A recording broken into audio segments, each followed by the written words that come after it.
उत्तर प्रदेश की योगी सरकार भले ही सूबे के पुलिसकर्मियों को कितना ही नसीहत का पाठ पढ़ा ले, लेकिन पुलिस है कि मानती नहीं। मथुरा के गोवर्धन में 12 जुलाई से शुरू हुए 5 दिवसीय राजकीय गुरु पूर्णिमा मेले में आए पुलिसकर्मियों का अमानवीय चेहरा बार बार परिक्रमार्थियों में स्थानीय लोगों की परेशानी का सबक बना है।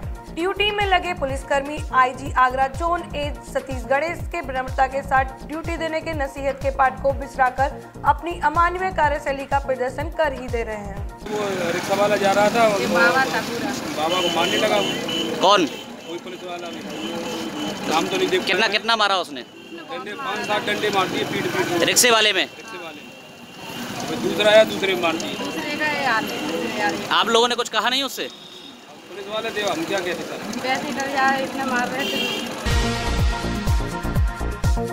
शनिवार को ड्यूटी में लगे पुलिसकर्मियों द्वारा मेला ड्यूटी में आए नौझील प्राथमिक स्वास्थ्य केंद्र के सरकारी चिकित्सक के साथ अभद्र व्यवहार कर दिया था। हालांकि प्रकरण चिकित्सकों से जुड़ा था, तो उच्च अधिकारियों के हस्तक्षेप के बाद आपसी सहमति से उक्त प्रकरण रफा दफा हो गया। मगर रविवार को कस्बा के ही जतीपुरा परिक्रमा मार्ग पर ड्यूटी पर लगे एक सिपाही द्वारा इतना अमानवीय व्यवहार पेश किया गया कि बार बार स्थानीय लोग सहित परिक्रमार्थी आक्रोशित होते दिखे। कल से ये सब में कुछ नहीं कह रहे मुंह से। तुम क्या करते हो? तुम क्या हुआ?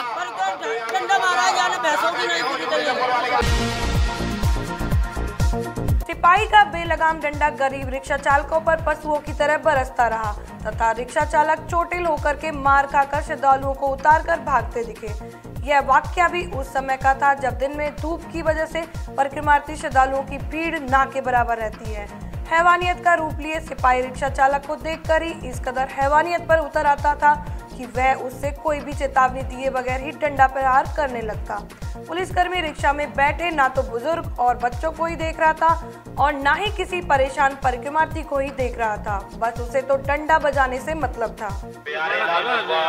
जबरदस्त रिक्शे वालों को डंडे से मारना, इतना पुण्य वो है या तो नम्रता से पुलिस आना चाहिए पुलिस वालों को, लेकिन पुलिस वाले तो दादागिरी कर रहे हैं। यहाँ पर गुंडागर्दी दिखाना खुलेआम। सब इंस्पेक्टर है, हेड कांस्टेबल है, उसके होते हुए वो एक पुलिस वाला इतना बदमाश यहाँ पे आतंक मचाए हुए और कोई अपना उसका नाम नहीं बताना चाहता है। हम पूछ रहे हैं क्या नाम है तुम्हारा? नेम प्लेट है लगी है? नहीं, नेम प्लेट नहीं है, वर्दी पर नेम प्लेट भी नहीं है। और जैसे ये गाड़ी आई इनकी मिलन चार्ज की, उसको देख के भाग गया इधर को, इधर भाग गया और गायब हो गया। इतना ही नहीं, इस कार्रवाई के दौरान उक्त सिपाही ने अपनी नाम पट्टिका भी वर्दी पर नहीं लगाई थी। मीडिया कर्मी द्वारा उसकी इस हरकत के विषय में पूछने पर वह मीडिया कर्मी से ही अभद्र व्यवहार पर उतर आया तथा हाथ में लगे मोबाइल कैमरे की रिकॉर्डिंग को छीनने का प्रयास करने लगा और सिपाही की हरकत की सूचना उच्च अधिकारी को भी दी गई, तो वह सिपाही कुछ देर के लिए मौके से घटनास्थल को छोड़कर चला गया। इस दौरान परिक्रमा कर रहे परिक्रम आरसीबी सिपाही की अमानवीय कार्यप्रणाली को पूछ रहे थे। परिक्रमा मार्ग में रिक्शा, मोटरसाइकिल और जो वाहन है इन पर प्रतिबंध लगाया गया है।